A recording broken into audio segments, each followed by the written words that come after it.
Bihar SIR का मुद्दा बिहार से लेकर के देश की संसद तक लगातार गूंज रहा है। रंजीता रंजन सांसद हमारे साथ हैं।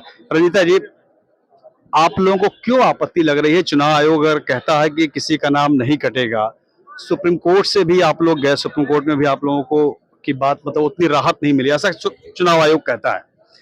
समस्या कहाँ है? क्यों आपत्ति ना हो? महाराष्ट्र में जो हुआ, हरियाणा में जो हुआ, दूसरा बिहार में, एक तो टाइमिंग से ही शक हो जाता है। चंद महीने पहले 3 करोड़ का कैसे वेरिफिकेशन करेंगे? दूसरा, लोकसभा में आपको कोई आपत्ति नहीं थी। तीसरा, जिस तरह से वेरिफिकेशन हो रहा है, 2003 और 2000 बाद का जिस तरह से आप वेरिफिकेशन कर रहे हैं, उसमें जो महिलाएं हैं उनको बहुत दिक्कत आ रही है। जो आपने फॉर्म दिया, आप आधार को आधार नहीं मान रहे हैं, वोटर आईडी को वोटर आईडी नहीं मान रहे हैं। जब सुप्रीम कोर्ट ने भी कहा कि आधार को आधार मानना है, उसके बावजूद आधार को आधार नहीं मान रहे हैं। तीसरी महत्वपूर्ण बात कि जब आप फॉर्म भरवा भी रहे हैं, 4 दिन में जब ले रहे हैं, आप रिसीविंग भी नहीं करा रहे हैं। पहले तो आप ये बताइए, 3-4 महीने में आप 3 करोड़ का वेरिफिकेशन कैसे करेंगे? हम लोग भी देख रहे हैं, जमीन में जो पूछ रहे हैं लोग, तो जनरली जांच करने जा ही नहीं रहे हैं। जो सरकार के लोग हैं अब या बीजेपी के लोग हैं या चुनाव आयोग की तरफ से बात कही जा रही है कि जो लोग की जिनकी मृत्यु हो गई, जो स्थायी रूप से पलायन हो गए, उनका नाम कटता है तो क्या दिक्कत है?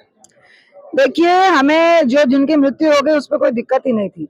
ये प्रोसेस अगर 1 साल पहले शुरू होता तो किसी को आपत्ति नहीं थी, लेकिन इस प्रोसेस से नहीं, जिस तरह इन्होंने स्वतंत्र एजेंसीज को अपना तोता बनाया हुआ है, उससे हम लोगों को दिक्कत है। ये एक बार नहीं हो रहा है, कई बार हो रहा है। जब 40 लाख वोटर्स कैसे महाराष्ट्र में बढ़ गए, उसका अगर क्वेश्चन किया गया तो चुनाव आयोग से आंसर ही नहीं मिला।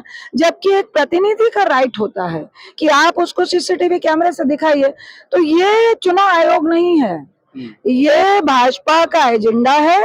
उन्हें मालूम है कि बिहार बिना बेईमानी के आप जीत नहीं सकते हैं।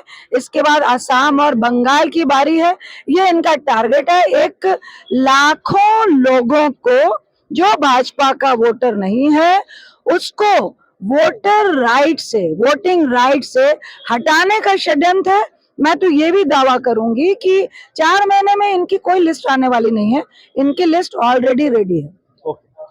तो रंजीता रंजन सांसद बिहार से आती हैं और पूरा आरोप एक बार फिर से उन्होंने वही लगाया है कि पूरी तरीके से साजिश हो रही है मतदाताओं के नाम काटने के। हालांकि सरकार की तरफ से, चुनाव आयोग की तरफ से बार बार ये दावा, ये दलील दिया जा रहा है कि जो भी वैध मतदाता हैं उनके नाम नहीं काटे जाएंगे, उनके नाम ड्राफ्ट सूची में भी और अंतिम सूची में भी जरूर आएगा।